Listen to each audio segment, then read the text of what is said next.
So you're going to go by assignment. I already structured about 3 assignments, not to burden you so much. So the group work 1, we're going to start next week, but this is actually accumulation of group activity. Okay. So I'm going to introduce to you one of the the principle that I use and I developed using the searching model orientation is actually what you call this the work cafe session we're doing online. So I'm trying to actually work out on the breakout room. Okay, so worst come to worst, if it cannot be done through the what you call this the Zoom. Okay, Zoom have that kind of facility, but I have to work out whether that we have this kind of subscription. Then you're going to do it through the WhatsApp group. Okay, so the group work 1, 5% is really about the what you call this the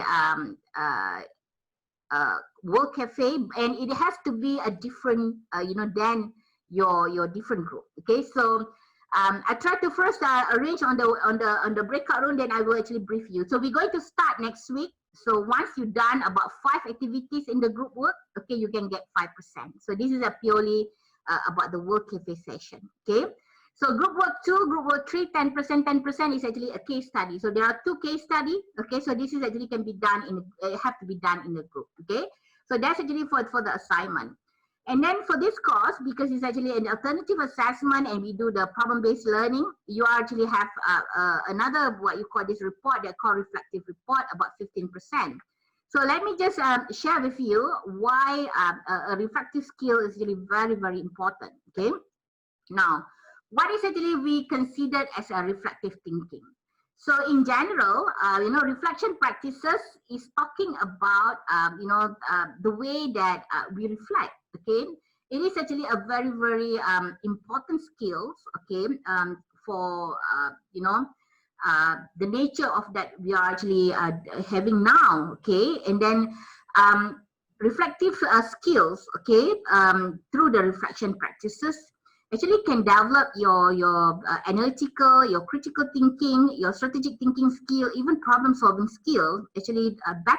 Okay, and reflective thinking skill also allow you to actually manage especially your mental health. Okay, the way that we can actually become a very good problem solver. At the same time, you actually tend to be able to regulate your emotional better. Okay.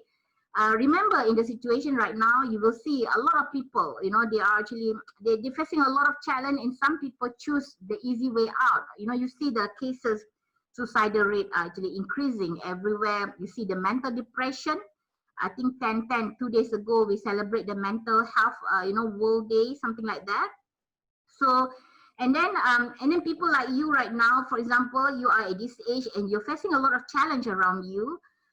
That's why to be able to reflect, to be able to develop these skills, it is actually a very important skill. Okay, so that you can actually manage yourself better later on. All right. Okay, and then so consider the future reflective thinking also part of the critical thinking process.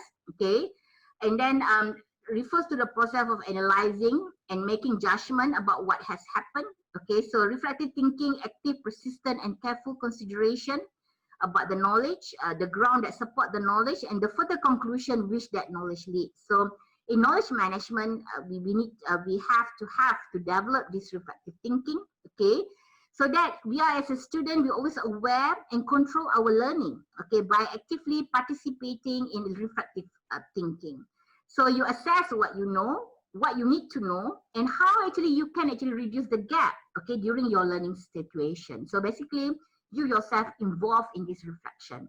So what is about the fact in an event, what also analyze the experience, and now what, so what, and now what actually consider the future impact of the experience on you. Okay, so this is actually the reflective thinking skill. So if you read through books, for example, knowledge management, the knowledge itself, meaning that you have to understand the fundamentals, the core, the terminology that define knowledge. Okay, for example, even in the reflective judgment, the way that we develop the thinking skills, you can actually divide it through 7 stages according to King, Kitchener, and Wood. Okay, one of their famous about the moral education forum. Okay. Number 1, for example, you actually apply or you use the technique called direct observation.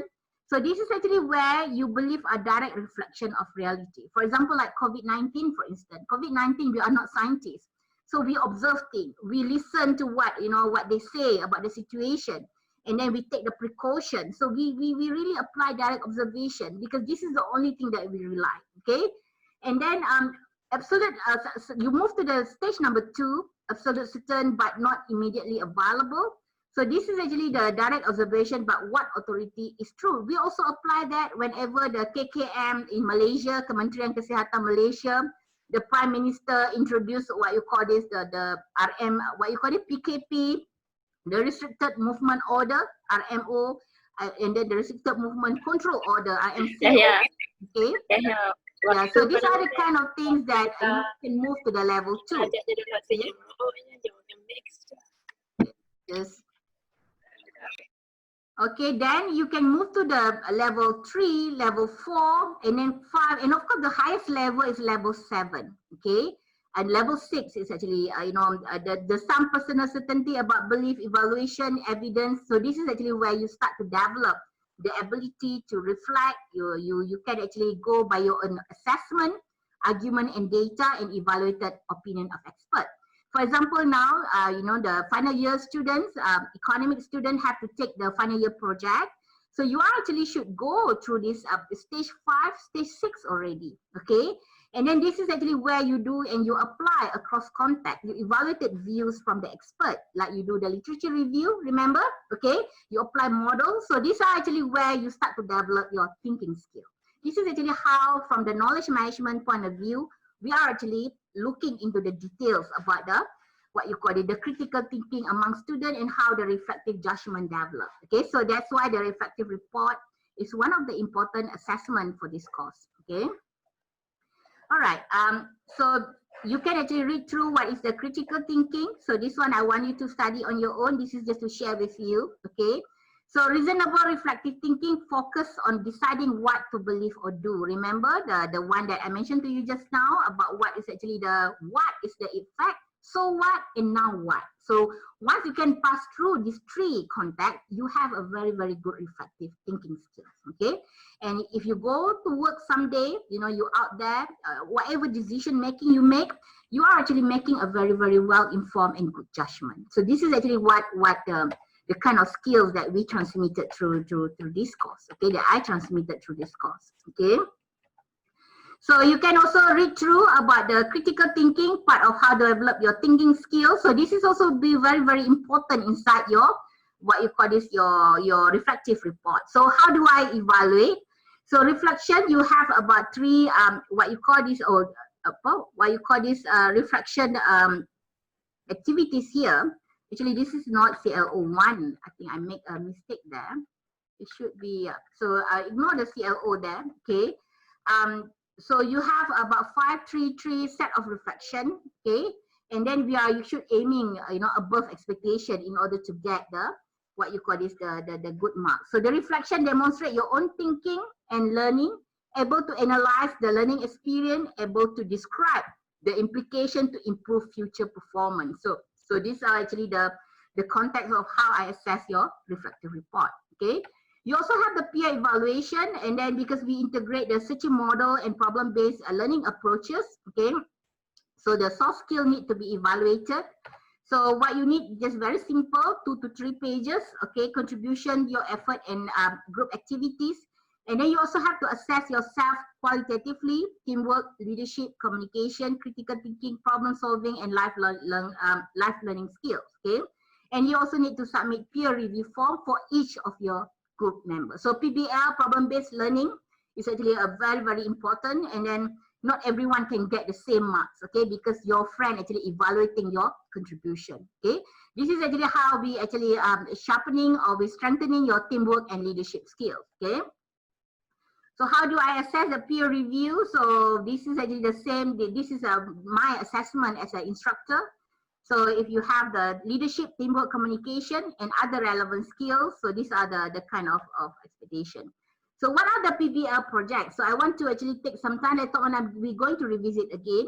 So this is actually about 30% of your PBL project, problem-based learning. So why we focus on problem-based learning? Okay, why problem should become a problem-solving skill? So this is actually the future of job report, slightly old because it's actually 2020, it started in 2015. So the top 10 skill in 2020 is 1, complex problem solving, 2, critical thinking, 3, creativity. So you look at the top 3. This is actually the top 3 what the industry wants, okay? What the job, the employment over there that look for the fresh graduates like you, okay? And then in 2000, it start to change also. So these are the kind of things that you must actually, try your best to get the best from your education, okay? Now, what is actually problem-based learning? So PBL, basically the approach where the student learn by solving problems, okay? So the problem are basically authentic. We want a real problem, okay? And then how the PBL works? So you analyze, you hypothesize. It's not the same that you do quantitative research or your final year project, but you are actually going through the same process also until you develop the problem statement, you gather information, and of course the reflection part. This is actually on the situational analysis, okay? In the problem-based learning, and of course in my courses, I teach my students through the PBL approach to develop your problem-solving skills, okay? So the student basically rely on your current knowledge of the problem, identify information they need to know and to solve the problem, and the strategy they use to solve the problem. So this is actually how we define it. So what are your roles? You have to explore the issues related to the problem. You have to read a lot, discuss and analyze problem, and then list what your team knows. This is actually where you have your group members. So you brainstorm the possible solution and then develop and write out the problem statement. So the same like you write out the statement, problem-based learning also you need to generate a very good problem statement, okay? So these are the kind of thing that later on I will help you. And then what are the possible solutions to the problem? Ideas, speculation, hypothesis, list action to be taken with a timeline, list what your team needs, okay, how to solve the problem. And then write the report and then presenting, defending your conclusion. So you have to do the video pitching later on, okay, for the part of the project. Okay, I'll just go through with you first. Later on, when you come to the PBL, we have to move again, to go back. And then you review and reflect on your individual and team performance. That's why reflection and also the evaluation, the team evaluation is actually very, very crucial. Okay. So I already set up all these projects for you. So it's not that difficult because it's the same project-based learning that actually work well for the management courses for me that I delivered. So you're going to have a group project 30%. So make sure that in the group, maybe we can have about 7 members, not more than 7. Okay. So you can decide on your own members. Okay, it will be easier for you to manage. Okay. So 7 orang saja. Okay, 7, not more than 7. And then what you need to have a business case report, and then you need to prepare 10-minute video, okay, for pitching. And then you need also to pitch in front of me and also the A3 size of poster. Okay, that's actually the only requirement that you need to do, okay? So I already put in all those rubrics so that you can understand the expectation very well, okay? So how that I mark the 15% for the business case report, and how the exhibition and pitching actually work for another 15%. So these are actually the kind of expectation. And then the rubric marking for your what you call this soft skill evaluation. And of course the peer review report, basically you just put in all those, the members that you evaluate for that. Okay, so these are actually the kind of things. All right. So I basically already covered, and it's really good to have to keep it, at 10 o'clock, slightly plus. So now I would like to open to everyone to have any questions. Do you have any questions so far? Anyone? I see.